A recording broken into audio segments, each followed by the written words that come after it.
ንጉስ አንፈልግም የሚሉ ፕሬዝዳንት ትራምፕን የሚቃወሙ ሰልፎች በበርካታ የአሜሪካ ከተሞች ተካሄዱ። በትራምፕ አስተዳደር ላይ ቅሬታቸውን የሚገልጹ ትላልቅ የተቃውሞ ሰልፎች በተለያዩ አሜሪካ ከተሞች ተካሂደዋል። ለሶስተኛ ጊዜ በተካሄደው ንጉስ አንፈልግም ኖ ኪንግስ በሚል መሪ መፈክር በተካሄደ ሰልፎች ቀደም ሲል በሚሊዮን የሚቆጠሩ ሰዎች መሳተፋቸው መረጃዎች እያሳዩ ይገኛል። የአሜሪካው ፕሬዝዳንት ዶናልድ ትራምፕ በኢራን ላይ ያካሄዱ ያሉትን ጦርነት የፌደራል መንግስቱ የስደተኞች አያያዝ የኑሮ ውድነትን ጨምሮ የሚከተሏቸው የተለያዩ ፖሊሲዎችን በመቃወም አደባባይ መውጣታቸውን አዘጋጆች ተናግረዋል። ትራምፕ እንደ አምባገነን ሊገዛር ይፈልጋል። ይህ አሜሪካ በመሆኑ ስልጣን የህዝቡ ነው፣ ስልጣን የነገስታት ወይም የቢሊዮነሮች ጓደኞቻቸው አይደሉም ብለዋል አዘጋጆቹ። የዋይት ሀውስ ቃል አቀባይ ሰልፎቹን ከትራምፕ ጋር ችግር ያለባቸው ሰዎች ራሳቸውን የሚያክሙበት መድረክ ሲሉ ከመጥራት ባለፈ ለጉዳዩ ትኩረት የሚሰጡት ሰልፉን ለመዘገብ የሚከፈላቸው ጋዜጠኞች ናቸው ብለዋል። ቅዳሜው ዕለት ኒውዮርክ፣ ዋሽንግተን ዲሲ እና ሎስ አንጀለስን ጨምሮ በዋና ዋና የአሜሪካ ከተሞች ሰላማዊ ሰልፎች ተካሂደዋል። ከሰዓት በኋላ በመሃል ዋሽንግተን ዲሲ በርካታ ሰዎች ለተቃውሞ አደባባይ ወጥተዋል። ተቃዋሚዎቹም በሊንክ መታሰቢያና በናሽናል ሞል ተሰባስበዋል።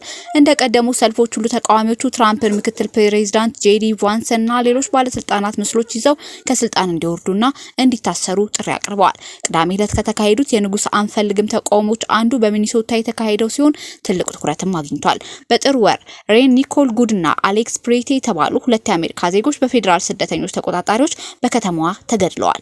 ግድያዎቹ በመላ ሀገሪቱ ቁጣን ከመቀስቀስ ባለፈ የትራምፕ አስተዳደርን የስደተኞች አያያዝ የሚቃወሙ ሰልፎች ተካሂደው ነበር።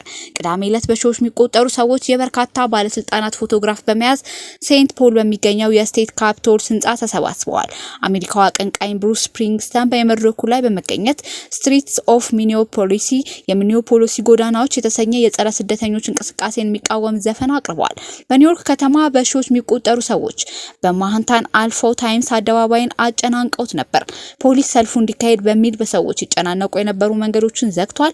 የኒውዮርክ ፖሊስ መምሪያ በጥቅምት ወር ከአምስቱም የከተሞች አካባቢ ከ100,000 በላይ ሰዎች ተሰብስበው እንደነበር አስታውቋል። የተቃውሞ ሰልፎቹ ላይ አንዳንድ ክስተቶችም አጋጥመዋል። በሎስ አንጀለስ ሁለት ሰዎች የፌደራል ህግ አክባሪዎች በመተናኮላቸው በቁጥጥር ስር መዋላቸውን የሀገር ውስጥ ደህንነት መምሪያ ገልጿል። መምሪያው በኤክስ ገጽ ባወጣው መግለጫ ሁለት የፖሊስ መኮንኖች በድንጋይ ተመተው የህክምና እርዳታ እየተደረገላቸው መሆኑን ገልጿል። ይህ የተከሰተው 1000 ሰልፈኞች ብሎ የጠራቸው ሰዎች ፌደራል ህንጻውን ከበው በወኪሎቹ ላይ ድንጋይ መወርወር ከጀመሩ በኋላ ነው።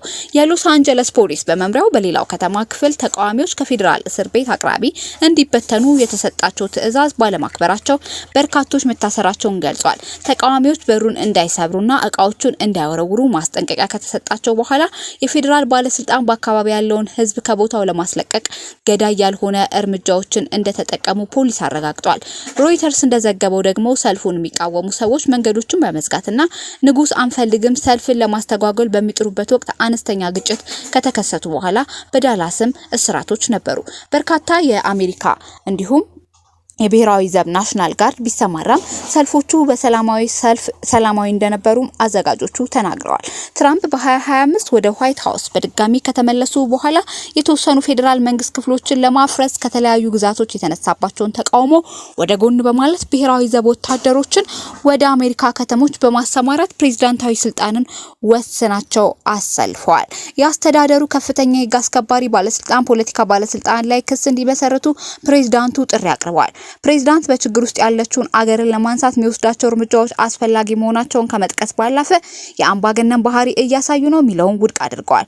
እኔ እንደ ንጉስ ነው የሚቆጥሩኝ፣ ንጉስ አይደለሁም ሲሉ በጥቅምት ወር ከፎክስ ኒውስ ጋር ባደረጉት ቃለ ምልልስ ተናግረዋል።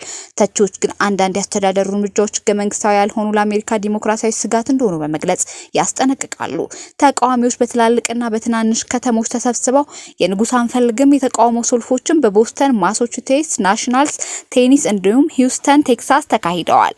ወደ 10,000 የሚጠጉ ነዋሪዎች ባሏቸው እንደ ቬልፒቪል ኬንታኪ እና ሃውል ሚቺጋን ባሉ ከተሞች ሰዎች አደባባይ ወጥተዋል። ተቃዋሚዎቹ የኢራን ጦርነትና ኢሚግሬሽንና በጉምሩክ አስከባሪ አካላት አይስ ላይ ተቃውሟቸውን ገልጸዋል።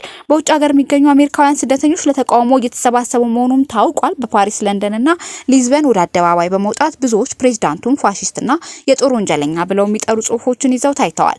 ከስልጣን እንዲወርዱም ጥሪ አቅርበዋል። ይህ መረጃ የቢቢሲ ነው።